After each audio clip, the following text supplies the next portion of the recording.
ఏంది అట్లా చూస్తాను? రేపు నన్ను తీసుకుపోయి మా ఇంటికాడ దింపేసాయి. ఇక నీ దగ్గర రాను, నీతోనుండా. అగో, నేనేమన్నాను ఇప్పుడు? నువ్వు నా మాట ఇంటలేవు, నన్ను పట్టించుకుంటలేవు. మా వాళ్ళు నన్ను మంచిగా చూసుకుంటారు, నా మాట ఇంటారు. ఎవరన్నారే? ఈ అవన్నీ నిన్ను నాకు ఇచ్చి చేసినప్పటి నుంచి వెళ్ళి వాళ్ళు వాళ్ళ ఆధార్ కార్డులో నీ పేరు తీసేసి, రేషన్ కార్డులో తీసేసి, ఓటర్ కార్డులో తీసేసి, ఆఖరి నిన్ను ఇంట్లోకెళ్ళే తీసేసి వాళ్ళు. అవునా? అవునే.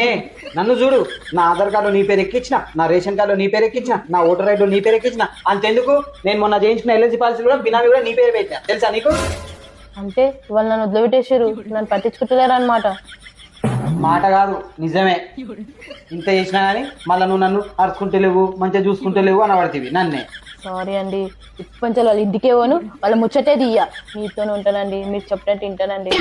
సరే సరే, పోనీ. ఇప్పటికైనా తెలిసింది కదా, అక్కడ ఏముండదు నీకు, మొత్తం ఇక్కడనే. ఏది ఉన్నా ఇక్కడనే. నీ ఇంటి పేరు మారినప్పుడే మొత్తం ఇటే. అర్థమైందా? పడుకో, కొద్దిగా లేచి బొచ్చెడు పని చేసుకునే ఉన్నది. సరేనా? సరే అండి. అమ్మో, మా వాళ్ళు నాకు ఇంత మోసం చేస్తారని నేను అనుకోలేను. ఇంకొకసారి వాళ్ళ ఇంటికి పోను నేను.